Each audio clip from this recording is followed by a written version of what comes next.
Hello and welcome to Palace Intrigue. I am your host, Mark Francis.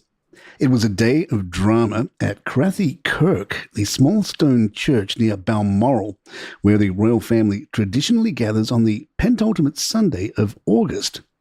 The headlines were dominated not by a speech or a scandal, but by the Princess of Wales' hair.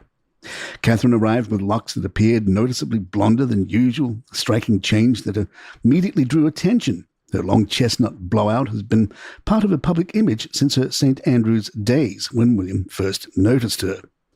Kate's hair was described as incredible by the Express and jaw-dropping. Others observed that Kate and her husband barely do any work. Stylist Sarah Gadston blamed the Sun, the actual Star, not the newspaper, telling actual newspaper the Daily Mail that the combination of sea air, sunshine and saltwater had gently lifted her hair to a softer shade, creating the perfect starting point for her next salon visit.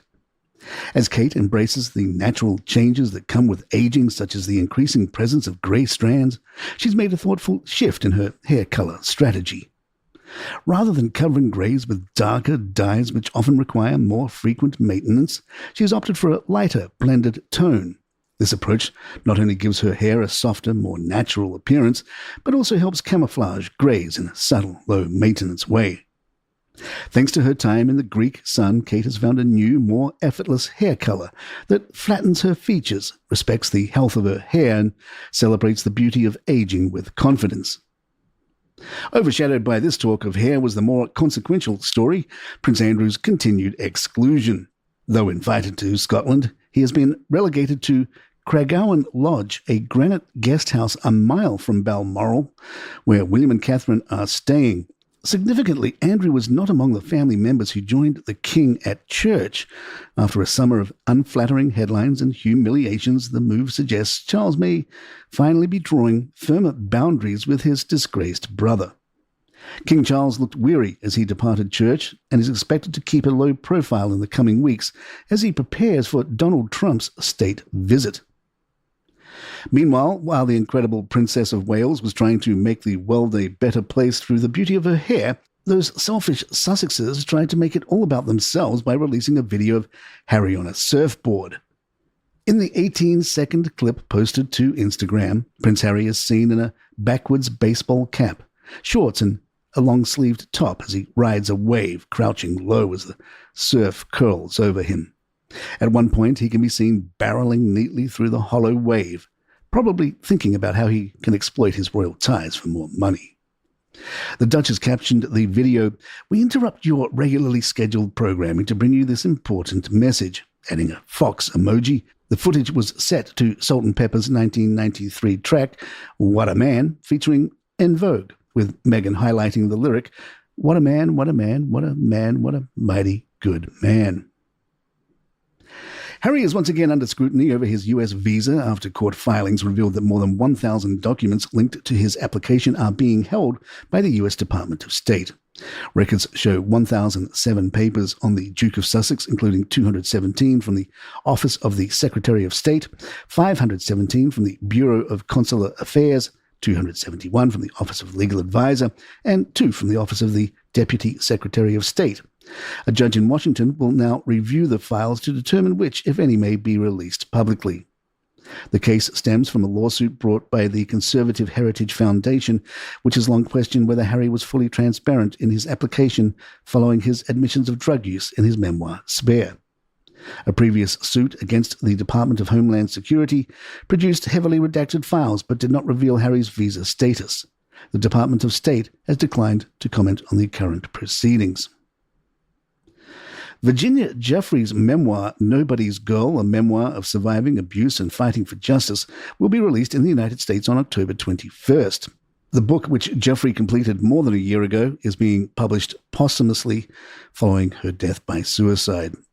Her publisher, Knopf, described the work as a raw and shocking journey and the story of a fierce spirit struggling to break free, running over 400 pages, and offering further disturbing details of her years within Jeffrey Epstein's circle. Giuffre herself made clear in an email to journalist Amy Wallace, who assisted with the manuscript, that publication should go ahead regardless of her fate. The content of this book is crucial as it aims to shed light on the systemic failures that allow the trafficking of vulnerable individuals across borders. In the event of my passing, I would like to ensure that nobody's girl is still released. I believe it has the potential to impact many lives and foster necessary discussions about these grave injustices. The memoir ensures that Prince Andrew's name will remain tied to the scandal. Geoffrey alleged that she was trafficked by Epstein at 17 and forced into sex with the Duke of York, allegations he has denied.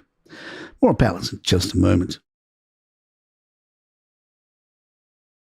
And by the way, if you like true crime, please check out Celebrity Trials from your friends here at Caleroga Shark Media. The podcast is available daily and it dives into all the trials going on right now, along with some classic trials of years gone by. Check it out, Celebrity Trials, wherever you get your podcasts. That sound you hear is Queen Elizabeth II rolling around in her grave, and she can't believe how stupid royal family news has gotten. Pamela Anderson has teamed up with luxury lifestyle brand Flamingo Estate to release a limited edition of her Great Aunt V's award-winning pickle recipe, priced at $38 a jar. The small batch item sold through Flamingo Estate quickly became a prestige product, with Anderson posing beside her jars and summary photos of the brand's website. Stay with me, this is heading somewhere. Anderson explained that she and founder Richard Christensen bonded over cooking and gardening, and he later raved the result produced the most delicious pickles he had ever tasted. True to Flamingo Estate's ethos, only a few hundred jars were produced. Unlike Meghan's commercial approach with her as-ever brand, proceeds from Anderson's pickle sales are being donated to the California Wildlife Center, a charity near and dear to her heart. The timing, however, could not have been more pointed. On August 19th, Markle shared her own Instagram video of homemade pickles and preserved lemons, writing, "Cooking up more than pasta with homemade preserved lemons. So much goodness is coming soon." The post earned a like from close friend Chrissy Teigen, who features in Season 2 of Netflix's With Love, Meghan, which is out today. Teigen has previously been dubbed the unofficial queen of Flamingo Estate by the brand itself, a connection that never translated into a deal for Meghan. Jesse Fawcett, co-creator and executive producer of Anderson's series, could not resist a pointed remark after Markle's first season. "We take pride in planting the first seeds, creating original, distinctive programming that audiences love, and it's a compliment to see our work with Miss Anderson resonate so strongly," he told the Daily Mail. What began as a lifestyle brand rivalry is now playing out in pickle jars, and Pamela, at least for now, appears to have the upper hand. The new season of With Love, Meghan is out today on Netflix. In the Times, Kevin Mayer writes, "If God does love a trier, and provided that he's on the right streaming package, the great Lord Almighty, like every seemingly starstruck guest on With Love, Meghan, must deeply adore the Duchess of Sussex." Meghan is pretty good at filleting a fish, says Claire Smythe, the no-nonsense chef who runs the swank Michelin-starred Notting Hill eatery Core. Regular guests include Ed Sheeran, Adele, and the Beckhams, and who features in the upcoming series, which airs on Tuesday. Smythe adds, "Meghan is actually really good at cooking, and she's creative with a good palate." Honestly, and being consciously kind, because that's Meghan's brand, it was a slightly strange show, somewhere between a Stepford wife's fever dream and an infernal version of celebrity Stockholm Syndrome, where ostensibly trapped Z-listers bleated out badly scripted lines that included compulsory phrases such as, "That's one of my favorite things about you, Meghan," while chowing down on sticky donuts that seemed to be covered in torn clumps of couch grass and Japanese knotweed. We're taking the rest of the day off here so we can binge watch.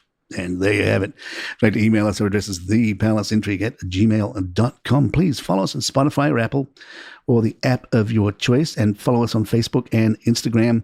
You can head over to Facebook now. We've tried to upgrade our social media hub there and are updating it a little more regularly, and hopefully you can join in on the conversations there. Just search for Palace Intrigue in Facebook pages or click the link in the show notes.